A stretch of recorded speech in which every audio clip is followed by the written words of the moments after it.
కృష్ణానది ప్రవేశిస్తదే మహబూబ్నగర్ జిల్లాలో. సరే, ఇప్పుడున్న తెలంగాణ, అప్పుడు ఉన్న ఆంధ్రప్రదేశ్ మొత్తం చూస్తే కూడా 300 కిలోమీటర్స్ కృష్ణానది పారుతుంది కూడా మహబూబ్నగర్ జిల్లాలో. 308 కిలోమీటర్లు పారుతుంది, 308 కిలోమీటర్స్ పారుతుంది. ఇది 2 రాష్ట్రాలు కలిపి లెక్క చూస్తే కూడా. అయినా కూడా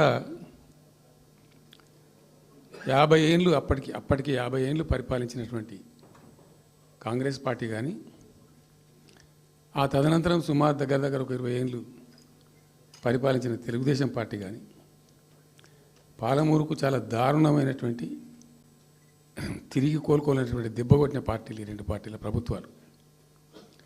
ఇది లోకమందరికి తెలుసు. ఆ జిల్లా యాక్చువల్లీ అప్పర్ కృష్ణా ప్రాజెక్టు, భీమా ప్రాజెక్టు, తుంగభద్ర ఎడమ కాలువ ప్రాజెక్టు, దాని ద్వారా ఆనాటికి అన్ని ఫైల్స్ ఉన్నాయి, రికార్డ్స్ ఉన్నాయి, ఏదో ఒకటి స్టోరీ కాదు.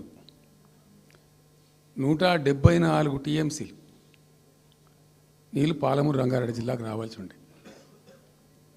పాలమూరు జిల్లాకు ఆనాటి ప్రతిపాదిత ప్రాజెక్టుల ప్రకారం రావాల్సి ఉండే. ఆంధ్రప్రదేశే ఏర్పాటే తెలంగాణ పాలిట పెనుశాపం. కొంతమందికి నచ్చదు, కానీ పెనుశాపంగా పరిణమించింది ఆంధ్రప్రదేశ్ రాష్ట్ర ఏర్పాటు. మొత్తం తెలంగాణకు, అందులో మోర్ స్పెసిఫికల్లీ మహబూబ్నగర్ జిల్లాకు జరిగినటువంటి తీవ్రమైనటువంటి అన్యాయం. ఎస్ఆర్సి యాక్ట్ అంటే స్టేట్ రీఆర్గనైజేషన్ యాక్టు స్పష్టంగా చెప్తుంది,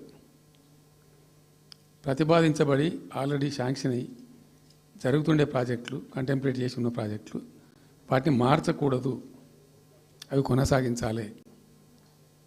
ఆ చట్టం ఉండగా కూడా వాటి అన్నిటిని కాదని వీటిని మొత్తం అబాండన్ చేసి పడేసిండ్రు. అట్లా చాలా చేసినారు. అక్కడ గోదావరి మీద చూసుకుంటే దేవునూరు ప్రాజెక్టు కావచ్చు, ఇచ్చంపల్లి కావచ్చు, రకరకాల ప్రాజెక్టులను అబాండన్ చేసినారు. అందులో అతి తీవ్రమైనటువంటి అన్యాయం మహబూబ్నగర్ జరిగింది. ఇలా మహబూబ్నగర్కి ఇచ్చే పాలమూరు ఎత్తిపోతలో మరొకటి కొత్త స్కీమ్ కాదు.